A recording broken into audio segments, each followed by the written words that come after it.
नमस्कार। आज हम एक बहुत बड़े सवाल पर बात करने वाले हैं। क्या भारत पर्यावरण को बचाने की दौड़ में वाकई आगे बढ़ रहा है? चलिए मिलकर समझते हैं कि भारत ने हाल में क्या कदम उठाए हैं और कौन सी बड़ी चुनौतियां अभी भी सामने खड़ी हैं। सबसे पहले एक चौंकाने वाले फैक्ट से शुरू करते हैं। भारतीय मौसम विज्ञान विभाग का कहना है कि साल 2024 1901 के बाद से भारत के सबसे गर्म सालों में से एक रहा है। सोचिए, ये सिर्फ एक नंबर नहीं है, ये एक अलार्म बेल है जो हमें जगाने की कोशिश कर रही है। तो जब गर्मी इस तरह रिकॉर्ड तोड़ रही है तो सवाल सीधा सा है, भारत कर क्या रहा है? बस यही वो सवाल है जिसका जवाब हम अगले कुछ मिनटों में ढूंढने की कोशिश करेंगे। देखते हैं कि भारत की पर्यावरण नीतियां असल में हैं क्या और वो जमीन पर कैसे काम कर रही हैं।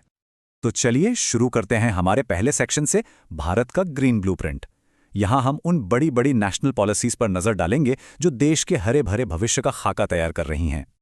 अच्छा, भारत की एनर्जी स्ट्रैटेजी में एक शब्द बार बार सुनने को मिल रहा है, ग्रीन हाइड्रोजन। अब ये है क्या? समझिए, ये एक तरह का सुपर फ्यूल है।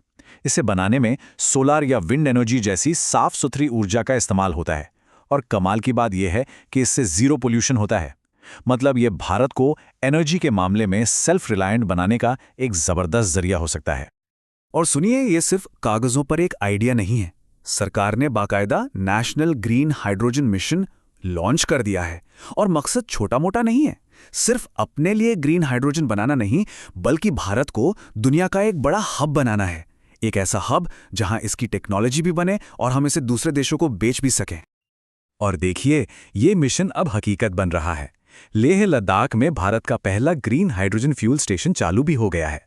जरा सोचकर देखिए, हिमालय की उन बर्फीली ऊंचाइयों पर अब गाड़ियां ऐसे फ्यूल से चल रही हैं जिससे धुआं निकलता ही नहीं। कमाल है ना? लेकिन बात सिर्फ बड़े बड़े एनर्जी प्रोजेक्ट्स की नहीं है। सरकार हमारी रोज की जिंदगी से जुड़ी चीजों पर भी फोकस कर रही है, जैसे सिंगल यूज प्लास्टिक को बैन करना, ऐसे प्रोडक्ट्स को बढ़ावा देना जिन पर इको मार्क लगा हो, मतलब जो पर्यावरण के लिए सेफ हो। और हाँ, एक पेड़ मां के नाम जैसा अभियान, ताकि ज्यादा से ज्यादा पेड़ लगाए जा सकें। ये सब मिलकर एक बड़ी पिक्चर बनाते हैं। चलिए अब आते हैं हमारे दूसरे सेक्शन पर, प्राकृतिक खजानों की रक्षा। पॉलिसीज तो बन गई, पर जमीन पर जो हमारी अनमोल धरोहर है, हमारे जंगल, हमारे जानवर, उन्हें बचाने के लिए क्या हो रहा है? आइए देखते हैं। वाइल्ड लाइफ कंजर्वेशन से कुछ बहुत ही दिलचस्प अपडेट्स हैं। मध्य प्रदेश के कूनो नेशनल पार्क में चीता प्रोजेक्ट को लेकर नए डेवलपमेंट्स हो रही हैं। उधर केरल और कर्नाटक में मोरों के लिए खास सैंक्चुरीज बनाई गई हैं। और तो और असम के काजीरंगा में तितलियों के लिए भारत का दूसरा डाइवर्सिटी सेंटर भी खुल गया है। और हाँ, बात सिर्फ जंगलों और जानवरों तक ही सीमित नहीं है।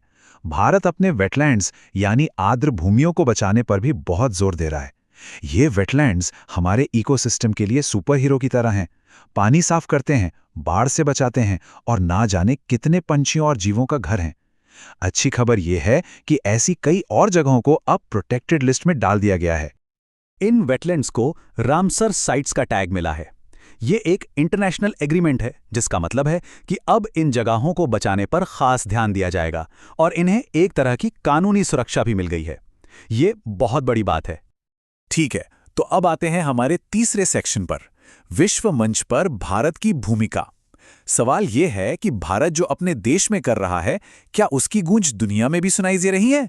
चलिए देखते हैं कि ग्लोबल स्टेज पर भारत का क्या स्टैंड है। ये टेबल देखिए, ये 2024 में भारत के कुछ बड़े इंटरनेशनल एंगेजमेंट्स दिखाती है। चाहे वो अजरबैजान में होने वाला COP29 हो या भारत में ही होने वाला क्लाइमेट कॉन्फ्रेंस, एक चीज कॉमन है, हर जगह भारत का फोकस ग्रीन ट्रांजिशन पर है। मतलब कैसे हम विकास भी करें और पर्यावरण को भी बचाएं। तो अब बात करते हैं सबसे जरूरी हिस्से की, आगे की राह। इतनी सारी योजनाएं हैं, इतने सारे मिशंस हैं, पर क्या हम सही में आगे बढ़ रहे हैं? चलिए अब जरा प्रोग्रेस को मापने की कोशिश करते हैं और देखते हैं कि भविष्य में क्या है। सफलता की एक शानदार कहानी है अंडमान और निकोबार द्वीप समूह की। इसे भारत का पहला स्वच्छ सुजल प्रदेश डिक्लेयर किया गया है। इसका मतलब क्या है? इसका मतलब है कि वहां हर घर तक साफ पानी पहुंच रहा है और वो पूरी तरह से खुले में शौच से मुक्त है।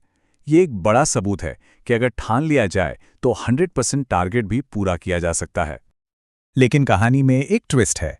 एक तरफ तो अंडमान जैसी सफलता की कहानियां हैं, जिन पर गर्व होता है। वहीं दूसरी तरफ जब हम 2024 की एनवायरमेंटल परफॉर्मेंस इंडेक्स यानी ईपीआई जैसी ग्लोबल रैंकिंग्स देखते हैं तो वहां तस्वीर कुछ और ही नजर आती है।